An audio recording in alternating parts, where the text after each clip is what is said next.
Baik, pada video kali ini kita akan melanjutkan fitur pegawai dari video sebelumnya, di mana kita sebelumnya sudah menambahkan bagian create pada fitur pegawai. Nah, ini bisa kita lihat, ini adalah form dari create pegawai. Nah, pada kali ini kita akan menambahkan bagian edit. Nah, di mana di sini di bagian edit sudah kita tambahkan, yaitu ada button edit, dan bisa kita lihat di bagian URL di bagian bawah ini itu ada edit pegawai, Andi, kemudian edit. Nah, ini nanti yang akan kita lanjutkan untuk melakukan. Oke, coba kita klik bagian Randy misalnya. Nah, maka dia nanti akan diarahkan dibawa ke bagian pegawai, jadi base URL, kemudian pegawai, Randy, kemudian edit. Nah, di sini ini secara sederhana di bagian router berarti sudah kita buat dan dia sudah berhasil diarahkan ke bagian controller, yaitu pegawai.controller. Nah, di sini kita masuk ke bagian controller pegawai. Nah, untuk di bagian edit kita akan masuk ke bagian function edit, di mana di function edit ini kita tangkap datanya, yaitu dari data yang dilempar. Oke, kita buat penampung dulu pegawai, yaitu model pegawai, dan kita gunakan metode find or field seperti ini, dan kita ambil datanya berdasarkan ID. Oke. Dan langkah berikutnya yaitu kita lakukan return data tersebut ke view, kita arahkan ke file edit di pegawai seperti itu. Jadi kita tulis di sini pegawai .edit seperti ini, dan kita kirim datanya atau kita passing datanya menggunakan perintah compact, dan kita masukkan yaitu variabel pegawai seperti ini. Ini sudah kayaknya. Nah, langkah selanjutnya kita save dan coba kita lakukan refresh pada bagian ini. Langkah selanjutnya kita akan menambahkan file edit di folder pegawai. Oke, kita masuk di bagian ini. Kita masuk ke bagian view, yaitu pegawai. Nah, untuk edit ini bisa kita buat dulu sebelumnya seperti ini. Kita klik file, kemudian kita buat. Jadi harus kita rubah nih, pakai titik ya, .blade. Nah, jangan jangan pakai koma. Isi dari file edit kita copy saja di bagian create pegawai, kita Ctrl A, kemudian kita Ctrl C, dan kemudian kita paste di bagian edit seperti ini. Nah, di sini perlu kita lakukan perubahan data atau penyesuaian dari keperluan di bagian edit seperti itu. Oke, pertama di bagian section title. Nah, di sini kita tambahkan yaitu adalah update. Seperti ini, update data pegawai. Kemudian di bagian include alarm itu kayaknya sudah sesuai saja, dan kita geser ke bawah di bagian root. Di sini kita arahkan ke bagian update. Nah, dimana nanti di bagian update inilah yang akan menghandle data dari data yang dilempar dari bagian edit, jadi form edit ini. Jadi nanti bagian update ini yang akan menghandle data yang kita kirim dari form edit seperti itu. Nah, kemudian kita lakukan update dan kita sertakan juga yaitu file, atau kita sertakan juga ID, yaitu berdasarkan username. Sudah kita set kemarin di bagian model. Nih, kita cari model yaitu pegawai. Nah, di sini kita sudah set itu untuk primary key-nya kita menggunakan username, dan kita beritahu juga kepada model bahwa kita untuk key-nya itu menggunakan string seperti itu. Nah, di bagian ini kita tambahkan yaitu adalah ID, dimana di sini kita menggunakan nama tadi, yaitu kita ambil dari pegawai karena kita melakukan passingnya menggunakan variabel pegawai. Jadi kita ambil di sini, kita tulis username seperti ini. Username kayaknya ini sudah cukup kayaknya ya.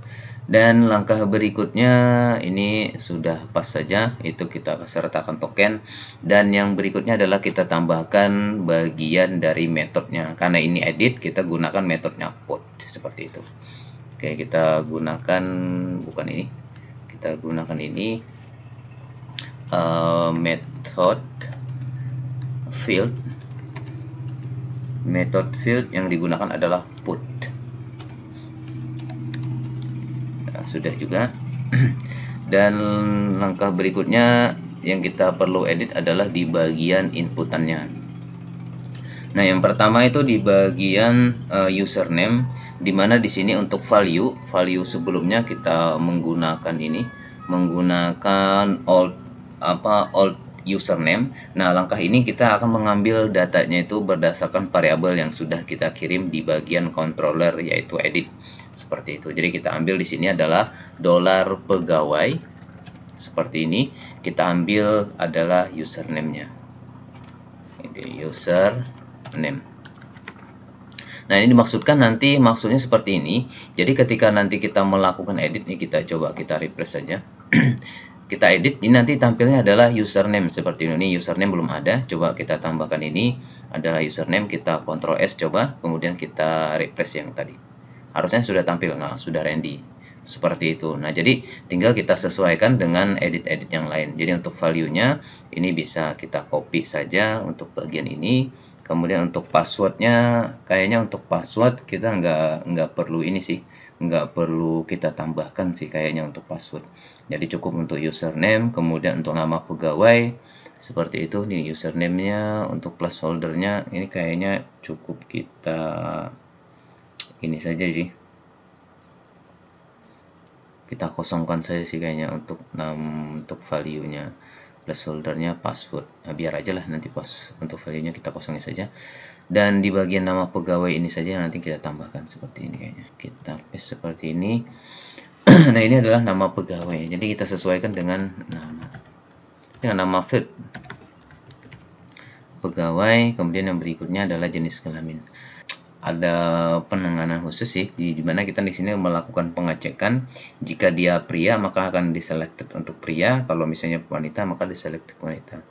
Nah, caranya juga lumayan mudah, tinggal kita arahkan di sini. Kita gunakan if fitur blade maksudnya if. Nah, kita cek di sini. Kita cek di sini adalah $pegawai misalnya. $pegawai sama dengan karena untuk namanya adalah JK, kita kasih seperti ini, sama dengan misalnya string kita petik 2, berarti di sini adalah pria. Nah, maka kita lakukan adalah selected seperti ini, dan kita akhiri adalah and if. Oh iya, ini ada tadi karena nambah otomatis dia. Nah, jadi seperti ini. Oh, ini kenapa ini di bagian ini? Oh, ini kayaknya harusnya ini dihilang. Oh ya benar, ini harus di sini JK. Ini harusnya seperti ini, JK pria. Oke, kayaknya sudah pas ini. Coba kita tambahkan sampai di sini. Dan di sini kita paste juga. Dan di sini kita tambahkan adalah wanita seperti ini. Ctrl S. Coba kita refresh dulu di bagian ini. Kayaknya sudah tampil atau belum? Oh iya, dia ini ya. Coba kita cek wanita misalnya. Coba kita refresh, harusnya pria. Oh ya, sudah. Dan berikutnya di bagian alamat. Nah, di bagian alamat bisa kita copy paste di bagian ini. Nah, ini kan dia menggunakan text area, kita ambil yang bagian ini. Oke, kita paste. Dan kita ambil di sini adalah bagian alamat. Jadi pegawai adalah alamat. Seperti ini. Dan berikutnya di bagian aktif. Ini untuk bagian aktif juga kayaknya kita ambil di bagian ini saja, yang bagian ini. If. Nah, sampai di sini kita ambil coba. Dan kita tambahkan di bagian aktif ini. Setelah ini juga kita tambahkan seperti ini. Dan di sini kita bedanya kita ambil di sini adalah bagian apa ya? Nama fieldnya adalah is active seperti ini, dan di sini nilainya 1 dan 0, berarti ini kita kasih 1, maka dia selected. Kemudian jika dia ini kita kasih di sini nilainya adalah false, yaitu adalah 0, seperti ini. Dan kayaknya sudah. Kemudian kita geser lagi di bagian bawah. Di sini yang kita rubah cuma di bagian button saja. Ini yang awalnya save kita rubah di sini menjadi update, misalnya seperti ini. Update seperti itu. Kemudian untuk buttonnya kalau misalnya mau dirubah juga bisa, di masih bagian info forex, samakan saja ya. Coba kita refresh lagi. Nah, ini sudah update. Pria Randy, untuk passwordnya masih kosong. Oke, berikutnya setelah ini selesai, maka nanti ketika form ini diklik, ketika update ini diklik, maka nanti dia diarahkan ke bagian ini. Coba kita cek di sini. Nah, jika kita lihat di bagian method dari dari form, dia diarahkan di bagian pegawai update. Seperti itu. Coba kita buka bagian controller update. Nah, ini bagian update-nya belum kita masukkan. Oke, di bagian ini kita ambil bagian ini aja dulu. Di bagian ini kita copy, kemudian kita tambahkan di bagian update seperti ini. Dan langkah berikutnya kita ambil datanya, yaitu misalnya dollar data seperti ini, dollar request. Kita ambil semua datanya, all seperti ini. Nah, ini data sudah ini. Kemudian kita buatkan validasinya. Nah, untuk validasinya kita ambil di bagian store saja. Ini bagian store. Ini kayaknya sudah ada. Ini tadi yang sudah saya tuliskan. Ini mana ya? Ini kita ambil juga ya. Validasi with error. Ya udah, kita ambil sajalah. Kemudian di bagian kita copy. Nanti kita sesuaikan. Edit, update. Oke, di sini kita paste seperti itu. Nah, tinggal kita sesuaikan untuk validasinya. Di sini coba kita sesuaikan. Untuk validator make data, username-nya kita gunakan sebagai primary key, kayaknya username yang nggak perlu divalidasi lah. Oke, langsung kita ke bagian password. Password, kemudian nama pegawai. Untuk maksimumnya require, ini kayaknya perlu kita kasihin password, yaitu menggunakan perintah sometimes. Dan kita tambahkan juga bagian null label seperti ini. Kok bool sih, null label. Ini maksudnya untuk penggunaan sometime, dia nanti passwordnya boleh diisi, atau kadang kalau misalnya diisi maka dia akan mengambil yang bagian diisi, kalau tidak berarti dia mengambil di bagian data yang sebelumnya, di bagian request, di bagian data sebelumnya. Kalau disangka no label berarti diizinkan boleh diisi atau tidak. Kemudian untuk minnya 6, maksimumnya 50 sudah cukup kayaknya. Untuk nama pegawai kita Anda perlu tekan 2255. Untuk alamat juga udah kayaknya sudah cukup. Kemudian kita masuk lagi di bagian bawah. Jika validasinya gagal, kemudian kita redirect, dan di sini kita arahkan ke bagian edit, jangan ke bagian ini lagi. Edit, melakukan pengecekan password input seperti itu. Caranya, ini kita cek lagi nih, jika dollar request itu di bagian input seperti ini,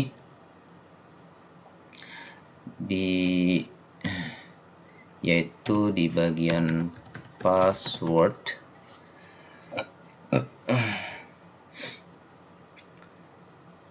Jika ada maksudnya seperti itu, maka kita lakukan ini, kita jalankan seperti ini, dollar data. Untuk bagian passwordnya kita ambil di bagian password seperti ini. Kita masukkan password hash. Ini punyanya PHP seperti itu. Kita ini tambahkan dollar request. Nah, untuk password hash ini dia dua parameter. Yang pertama itu parameter pertama dia adalah bagian string, kemudian parameter kedua adalah bagian algoritmanya. Seperti itu. Ini kita ambil dari stringnya request, dan di sini adalah kita ambil adalah bagian input, yaitu bagian password seperti itu. Input yaitu adalah password seperti ini. Dan berikutnya kita buat untuk bagian dari algoritmanya. Jadi untuk algoritmanya kita menggunakan di sini adalah password. Nah, di sini sebenarnya ada banyak sih, ada password by crypt, kemudian ada ARG dan seterusnya. Tapi di sini saya menggunakan password default seperti itu. Nah, ini sudah selesai kayaknya. Kemudian kita lakukan pengecualian, yaitu di sini menggunakan else. Kita kasih pakai huruf kecil saja. Else, dan kita tambahkan di sini yaitu jika dia gagal, jika tidak ada inputan maksudnya, maka kita tambahkan di sini $data. Kita oh iya, ini berarti kalau tidak ada inputan kita hilangkan array-nya yang ada di inputan. Itu kan outputnya kosong tuh kalau nggak ada. Nah, di sini sebelum kita menambahkan ini, kita akan menggunakan array. Nah, jadi di sini kita tambahkan di bagian method di sini. Karena kita akan menggunakan bagian array, jadi kita akan menghapus array yang ada di bagian form input dari create dari data pegawai ini. Yaitu caranya kita tambahkan itu adalah use illuminate,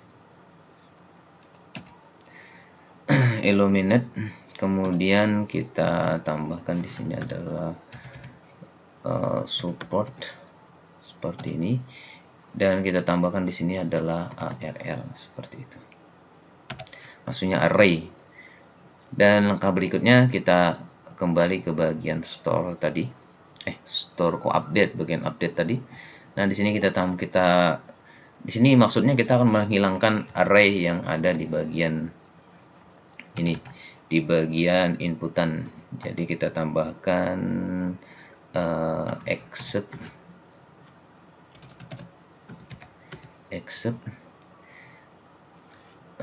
kita masukkan adalah $data yaitu adalah password. Jadi kita hilangkan untuk bagian passwordnya, password seperti ini. Nah, setelah ini selesai, kemudian barulah kita lakukan proses update-nya. Kita lakukan di luar dari pengecekan ini, yaitu di sini adalah $pegawai seperti itu. Kita masuk ke bagian input, dan oh ya, kita ini bagian update-nya. Oke, kita masuk, salah, saya lupa. Bagian update, dan kita ambil datanya dari data seperti ini. Nah, ini untuk perintah update-nya cukup seperti ini saja sebenarnya untuk pegawai, kemudian update, kemudian yang diupdate adalah datanya. Dan langkah selanjutnya kita lempar datanya ke bagian index. Jadi return redirect, datanya kita arahkan ke mana, di bagian root seperti itu, adalah pegawai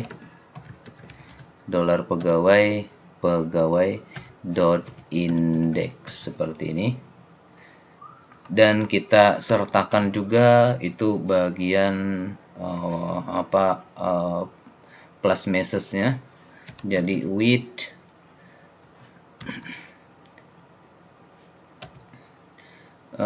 status pegawai, misalnya berhasil nih, value-nya kita tambahkan misalnya pegawai berhasil diupdate. Data pegawai, misalnya data pegawai berhasil diupdate seperti ini. Kemudian kita tambahkan titik koma. Ini sudah selesai kayaknya. Coba kita refresh dulu bagian ini. Oke, misalnya di sini kita Randy M misalnya kita tambahkan seperti itu. Oh, nggak bisa ya, karena Randy ini harusnya juga bagiannya ini harusnya visible sih. Biarlah dulu, nanti dia kan berdasarkan nama. Coba di sini Muhammad Randy S, kita ganti di sini aja dulu. Ini jenisnya Pramin, kemudian kita update. Oke, berhasil jadi Randy S. Nah, di bagian input edit ini kayaknya perlu kita lakukan untuk untuk namanya itu kayaknya kita kasih adalah disable. Kenapa? Nah, di sini jika kita lihat dia masih ini kan masih bisa dirubah. Nanti kalau seandainya kita rubah misalnya NDS seperti ini, dia nggak berhasil untuk dilakukan update seperti itu. Coba kita cek. Nah, dia sebenarnya nggak. Oh, bisa ya. Nah, jadi untuk menghindari itu kita disable sajalah. Caranya kita masuk di bagian edit pegawai. Masuk di bagian username. Nah, di sini ya terserah kalian tambahkan di bagian mana, tapi di sini kita tambahkan misalnya adalah disable seperti itu. Kemudian kita Ctrl S, dan sekarang kita refresh. Nah, dia nggak bisa diklik jadinya. Nah, gitulah kira-kira maksudnya. Jadi sudah seperti ini, berarti jika sudah tinggal kita berarti sudah selesai lah. Oke. Nah, kira-kira seperti itu untuk kelanjutan dari bagian update dari fitur pegawai. Jangan lupa untuk di-subscribe agar video berikutnya tidak ketinggalan. Selamat mencoba.